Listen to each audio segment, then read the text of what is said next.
सभी दोस्तों को नमस्कार। मैं हूं अशोक। आइए सुनते हैं मुंशी प्रेमचंद जी की प्रसिद्ध कहानी पंच परमेश्वर।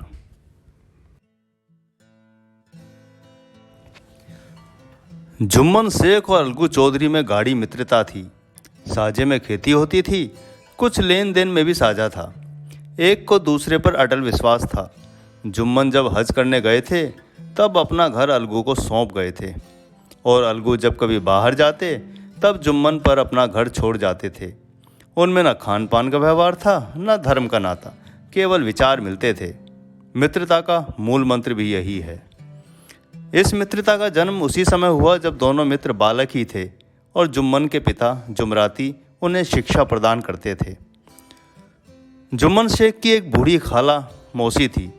उसके पास कुछ थोड़ी सी जायदाद थी, परंतु उसके निकट रिश्तेदार में कोई न था। जुम्मन ने लंबे चौड़े वादे करके वह जायदाद अपने नाम चढ़वा ली थी।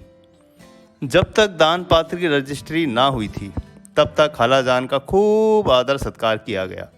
हलवे पुलाव की वर्षा सी की गई, पर रजिस्ट्री की मुहर ने इन खातिरदारियों पर भी मानो मोहर लगा दी। जुम्मन की पत्नी करीमन रोटियों के साथ कड़वी बातों के कुछ तेज तीखे सालन भी देने लगी। बुढ़िया न जाने कब तक जिएगी। 2-3 बीघे उसर क्या दे दिया, मानो मोल ले लिया है। बघारी दाल के बिना रोटियां नहीं उतरती। जितना रुपया इसके पेट में झोंक चुके उतने से तो अब तक एक गांव मोल ले लेते। कुछ दिन खालाजान ने सुना और कहा, पर जब ना सहा गया तब एक दिन खाला जुम्मन से कहा, बेटा तुम्हारे साथ मेरा निभाह ना होगा, तुम मुझे रुपया दे दिया करो, मैं अपना अलग पका खा लूँगी। जुम्मन ने उत्तर दिया, रुपया क्या यहाँ फलते हैं? खाला ने कहा, मुझे कुछ रूखा सूखा चाहिए भी कि नहीं? जुम्मन ने गंभीर स्वर में जवाब दिया, तो कोई यह थोड़ी ही समझा था कि मौत से लड़कर आई हो। खाला बिगड़ गई। उन्होंने पंचायत करने की धमकी दी। जुम्मन हंसे और बोले, हाँ हाँ जरूर पंचायत करो, फैसला हो जाए। मुझे भी है दिन रात की खटपट पसंद नहीं। पंचायत में किसकी जीत होती, इस बारे में जुम्मन को भी कुछ शक न था। आसपास का ऐसा कौन था जो उनको शत्रु बनाने का साहस कर सके? किस में इतना बल था जो उनका सामना कर सके? आसमान के फरिश्ते तो पंचायत करने आएंगे नहीं। इसके बाद कई दिन तक बूढ़ी खाला हाथ में लकड़ी लिए आसपास के गांवों में दौड़ती रही। कमर झुककर कमान हो गई थी। एक एक पग चलना दुर्भर हो गया था। मगर बात आ पड़ी थी, उसका फैसला का जरूरी था। विरला ही कोई भला आदमी होगा जिसके सामने बुढ़िया ने दुख के आंसू न बहाए हों। किसी ने तो यूं ही ऊपरी मन से हूँ हाँ करके टाल दिया। किसी ने इस अन्याय पर ज़माने को गालियाँ दी। कुछ ऐसे सज्जन भी थे जो खाला की झुकी हुई कमर, पोपला मुंह, सन के बालों की हंसी उड़ाने लगे। ऐसे न्याय प्रिय दयालु लोग बहुत कम थे जिन्होंने उस अबला के दुखड़े को गौर से सुना हो और उसको सांत्वना दी हो। चारों ओर से धूमधाम बेचारी अलगू चौधरी के पास आई, लाठी पटक दी और दम लेकर बोली, बेटा तुम भी थोड़ी देर के लिए पंचायत में चले आना। अलगू, यो आने को मैं आ जाऊंगा, मगर पंचायत में मुंह ना खोलूंगा। खाला, क्यों बेटा? अलगू, अब इसका क्या जवाब दूं? अपनी खुशी। जुम्मन मेरे पुराने मित्र हैं, उनसे बिगाड़ नहीं कर सकता। खाला, बेटा क्या बिगाड़ के भय से ईमान की बात ना कहोगे? हमारे सोए हुए धर्म ज्ञान की सारी संपत्ति लुट जाए तो उसे खबर नहीं होती, परंतु ललकार सुनकर वह सचेत हो जाता है। फिर उसे कोई जीत नहीं सकता। अलगू इस सवाल का कोई जवाब न दे सके, पर उनके हृदय में यह शब्द गूंज रहे थे, क्या बिगाड़ के भय से ईमान की बात ना कहोगे? संध्या समय एक पेड़ के नीचे पंचायत बैठी। जब सूर्य अस्त हो गया और चिड़ियों की कलरव युक्त पंचायत पेड़ों पर बैठी, तब वहां भी पंचायत आरंभ हुई। फर्श की एक एक अंगुल जमीन भर गई। निमंत्रित महाशयों में से केवल वही लोग पधारे थे जिन्हें जुम्मन से अपनी कुछ कसर निकालनी थी। पंच लोग बैठ गए तो बूढ़ी खाला ने उनसे विनती की, पंचों, आज 3 साल हुए मैंने अपनी सारी जायदाद अपने भांजे के नाम लिख दी थी। इसे आप लोग जानते ही होंगे। जुम्मन ने मुझे रोटी कपड़ा देना कबूल किया था। साल भर मैंने इसके साथ रो धोकर काटा, पर अब दिन रात का रोना नहीं सहा जाता। मुझे पेट भर रोटी नहीं मिलती, ना तन का कपड़ा। बेकस बेवा हूँ, कचहरी दरबार नहीं कर सकती। तुम्हारे सिवाय और किसे अपना दुख सुनाऊं? तुम लोग तो राह निकाल दो, उसी राह पर चलूं। अगर मुझ में कोई ऐब हो, देखो मेरे मुंह पे थप्पड़ मारो। जुम्मन में बुराई देखो तो उसे समझाओ, क्यों एक बेकस की आह लेता है। पंचों का हुक्म सर माथे पर चढ़ाऊंगी। रामधन मिश्र बोले, जुम्मन मियाँ किसे पंच बदते हो? अभी से इसका निपटारा कर लो, फिर जो कुछ पंच कहेंगे वही मानना पड़ेगा। जुम्मन को इस समय सदस्यों में विशेषकर वही लोग दीख पड़े जिनसे किसी न किसी कारण उसका बैर था। इसलिए उन्होंने क्रोध से कहा, खालाजान तुम्हारी बन पड़ी, जिसे चाहो पंच बदो। खालाजान जुम्मन के आक्षेप को समझ गई। वह बोली, बेटा खुदा से डरो, पंच ना किसी के दोस्त होते हैं ना किसी के दुश्मन। कैसी बात कहते हो? और तुम्हारा किसी पर विश्वास ना हो तो जाने दो। अलगू चौधरी को तो मानते हो, लो मैं उन्हीं को सरपंच बदती हूँ। जुम्मन शेख आनंद से फूल उठे, परंतु भावों को छिपाकर बोले, चौधरी ही सही, मेरे लिए जैसे रामधन मिश्र वैसे अलगू। अलगू इस झमेले में फंसना नहीं चाहते थे। वे कन्नी काटने लगे और बोले, खाला तुम जानती हो कि मेरी जुम्मन से गाढ़ी दोस्ती है। खाला ने गंभीर स्वर से कहा, बेटा दोस्ती के लिए कोई अपना ईमान नहीं बेचता। पंच के दिल में खुदा बसता है। पंचों के मुंह से जो बात निकलती है वह खुदा की तरफ से निकलती है। अलगू चौधरी सरपंच हुए। अलगू चौधरी बोले, जुम्मन शेख हम और तुम पुराने दोस्त हैं। जब काम पड़ा है तुमने हमारी मदद की है और हमसे जो भी कुछ बन पड़ा तुम्हारी सेवा करते रहे हैं। मगर इस समय तुम और बूढ़ी खाला दोनों हमारी निगाह में बराबर हो। तुमको पंचों में से जो कुछ अर्ज करना हो करो। जुम्मन को पूरा विश्वास था कि अब बाजी उसकी है। अलगू है सब दिखावे की बातें कर रहा है, इसलिए शांत चित्त होकर बोले, पंचों खालाजान मुझसे महीने का खर्च अलग मांगती है। जायदाद जितनी है वह पंचों से छिपी नहीं। उससे इतना मुनाफा नहीं होता कि मैं माहवार खर्च दे सकूं। इसके अलावा हिब्बानामे में माहवार खर्च का कोई जिक्र नहीं तो मैं भूल कर भी झमेले में ना पड़ता। बस मुझे यही कहना है। अलगू चौधरी को हमेशा कचहरी से काम पड़ता था, इसलिए पूरा कानूनी आदमी था। उसने जुम्मन से बहस करनी आरंभ की। एक एक प्रश्न जुम्मन के हृदय पर हथौड़ी की चोट की तरह पड़ता था। रामधन मिश्र इन प्रश्नों पर मुग्ध हुए जाते थे। जुम्मन चकित था कि अलगू को क्या हो गया है। अभी यह मेरे सामने बैठा हुआ कैसी कैसी बातें कर रहा था, इतनी ही देर में ऐसी काया पलट हो गई कि मेरे जड़ खोदने पर तुला हुआ है।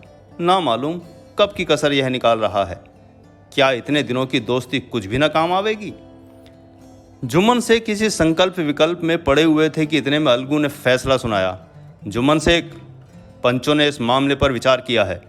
उन्हें यह नीति संगत मालूम होता है कि खालाजान को माहवार खर्च दिया जाए। हमारा विचार है कि खाला की जायदाद से इतना मुनाफा अवश्य होता है कि माहवार खर्च दिया जा सके। बस यही हमारा फैसला है। अगर जुम्मन को खर्च देना मंजूर ना हो तो हिब्बानामा रद्द समझा जाए। यह फैसला सुनते ही जुम्मन सन्नाटे में आ गए। जो अपना मित्र हो वह शत्रु का सा व्यवहार करे और गले पर छुरी फेरे, इसे समय के हेर फेर के सिवाय और क्या कहें। जिस पर पूरा भरोसा था उसने समय पड़ने पर धोखा दिया। यही कलयुग की सच्ची दोस्ती है।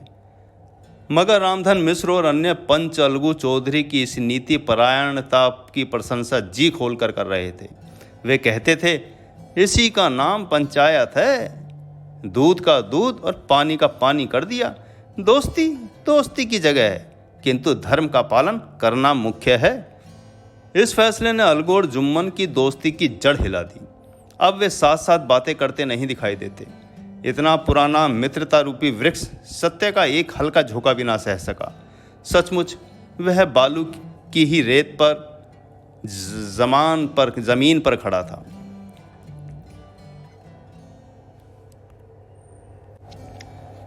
इस फैसले ने अलगू और जुम्मन की दोस्ती की जड़ हिला दी। अब वे साथ साथ बातें करते नहीं दिखाई देते।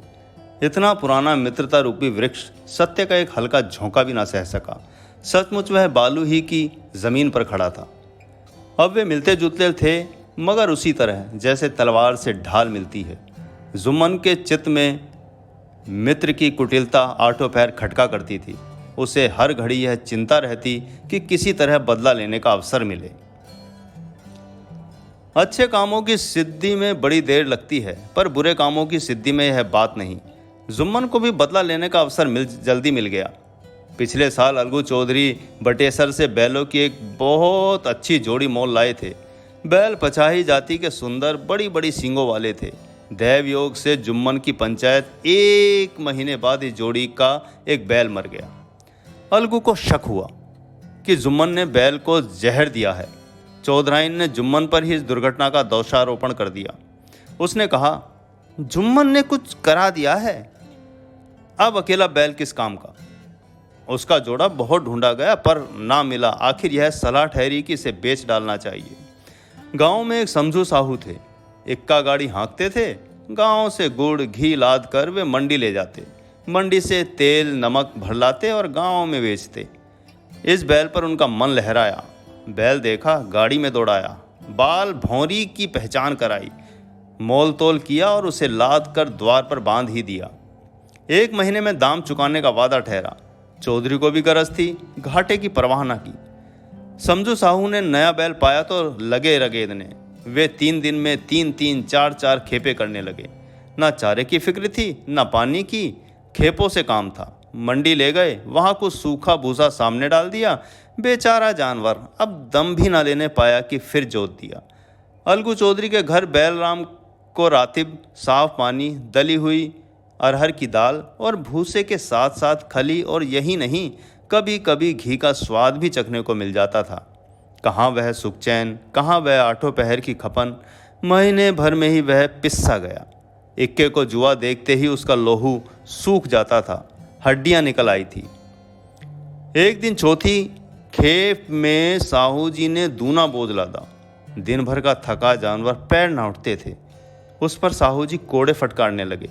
बैल कुछ दूर दौड़ा और फिर बस चाहा कि जरा दम ले लूं, पर साहू जी को जल्दी घर पहुंचने की फिक्र थी। अतएव उन्होंने कई कोड़े बड़ी निर्दयता से झटकारे। बैल ने एक बार फिर जोर लगाया, पर अब की बार शक्ति ने जवाब दे दिया। वह धरती पर गिर पड़ा और ऐसा गिरा कि फिर ना उठा। मारे गुस्से के साहू जी मरे बैल को कोसने लगे। अभागे, तुझे मरना ही था तो घर पहुंचकर मरता। ससुरा बीच में ही मर गया, मर पड़ा, अब गाड़ी कौन खींचे। इस तरह साहू जी खूब जले भुने। कई बार गुड़ और कई पीपे भी उन्होंने बेचा था। 200-250 रुपये कमर में बंधे थे। इसके अलावा गाड़ी पर कई बोरे नमक था, उसे छोड़कर जा भी नहीं सकते थे। लाचार बेचारे गाड़ी पर ही लेट गए। वहीं रत जगह करने की ठान ली। चिलम पी, गाया, फिर हुक्का पिया। इस तरह साहू जी आधी रात तक नींद को बहलाते रहे। अपनी जान में तो वे जागते ही रहे, पर पो फटते ही जो नींद टूटी और कमर पर हाथ रखा तो थैली गायब। घबराकर इधर उधर देखा तो कई कनस्तर तेल भी नदारत। अफसोस में बेचारा सिर पीटने लगा और पछाड़ खाने लगा। रोते बिलखते घर पहुंचा। इस घटना को हुए कई वर्ष बीत गए। अलगू जब अपने बैल के दाम मांगते, तब साहू जी और सहुआइन दोनों ही झल्लाए कुत्तों की तरह चढ़ बैठते और अंड बंड बकने लगते। वाह, यहाँ तो सारे जन्म की कमाई लुट गई, सत्यानाश हो गया, इन्हें दाम की पड़ी है। मुर्दा बैल दिया था, उस पर दाम मांगने चले हैं। इस तरह फटकारे सुनकर बेचारे चौधरी अपना सा मुंह लेकर लौट आते। एक बार वे गर्म पड़े। साहू जी बिगड़कर लाठी ढूंढने घर चले गए। हाथापाई की नौबत आ पहुंची। शोरगुल सुनकर गांव के भले मानुस जमा हो गए। उन्होंने दोनों को समझाया, साहू को दिलासा देकर घर से निकाला। वे परामर्श देने लगे कि इस तरह से सिर्फ फुटोबल से काम ना चलेगा, पंचायत करा लो। पंचायत की तैयारियां होने लगी। दोनों पक्षों ने अपने अपने दल बनाने शुरू किए। इसके बाद तीसरे दिन उसी वृक्ष के नीचे फिर पंचायत बैठी। वही संध्या का समय था। खेतों में कौवे पंचायत कर रहे थे। पंचायत बैठ गई तो रामधन मिश्र ने कहा, अब देरी क्यों, पंचों का चुनाव हो जाना चाहिए। बोलो चौधरी, किस किस को पंच बदते हो। अलगू ने दीन भाव से कहा, समझू साहू ही चुन लें। समझू खड़े हुए और कड़क कर बोले, मेरी ओर से जुम्मन शेख। जुम्मन का नाम सुनते ही अलगू चौधरी का कलेजा धक धक करने लगा। मानो किसी ने अचानक थप्पड़ मार दिया हो। रामधन अलगू के मित्र थे, वे बात को ताड़ गए। पूछा, क्यों चौधरी, तुम्हें कोई उज्र तो नहीं? चौधरी ने निराश होकर कहा, अब मुझे क्या उज्र होगा। अपनी जिम्मेदारी की समझ हमारे बहुत से संकुचित व्यवहारों का सुधारक होता है। जब हम राह भूलकर भटकने लगते हैं, तब यही समझ हमें रास्ता दिखाने वाली बन जाती है। जुम्मन शेख के मन में भी सरपंच का उच्च स्थान ग्रहण करते ही अपनी जिम्मेदारी का डर पैदा हुआ। उसने सोचा, मैं इस वक्त न्याय और धर्म के सबसे ऊंचे आसन पर बैठा हूं। मेरे मुंह से इस समय जो कुछ निकलेगा वह देववाणी के समान है, और देववाणी में मेरे मनोविकारों का कदापि समावेश न होना चाहिए। मुझे सत्य से जो भर टलना उचित नहीं। पंचों ने दोनों पक्षों से सवाल जवाब करने शुरू किए। बहुत देर तक दोनों दल अपने अपने पक्ष का समर्थन करते रहे।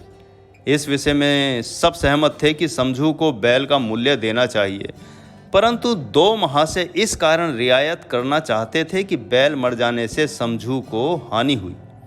इसके प्रतिकूल दो सभ्य मूल्य के अतिरिक्त समझू को कुछ दंड देना चाहते थे, जिससे फिर किसी को पशुओं के साथ ऐसी निर्दयता करने का साहस ना हो।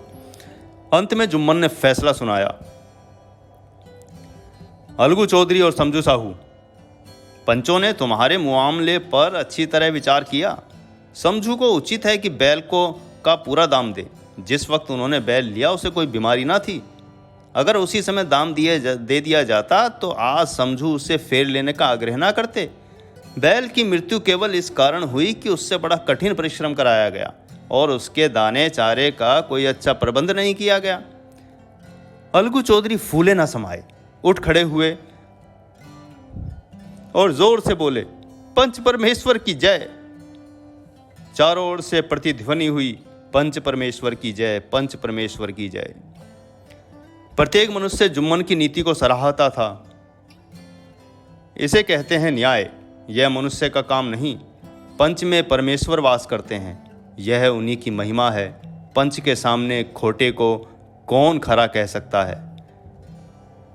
थोड़ी देर बाद जुम्मन अलगू के पास आए, उनके गले लिपटकर बोले, भैया, जब से तुमने मेरी पंचायत की तब से मैं तुम्हारा प्राणघातक हो शत्रु बन गया। पर आज मुझे ज्ञात हुआ कि पंच के पद पर बैठ कर ना कोई किसी का दोस्त होता है, ना दुश्मन। न्याय के सिवा उससे कुछ नहीं सूझता।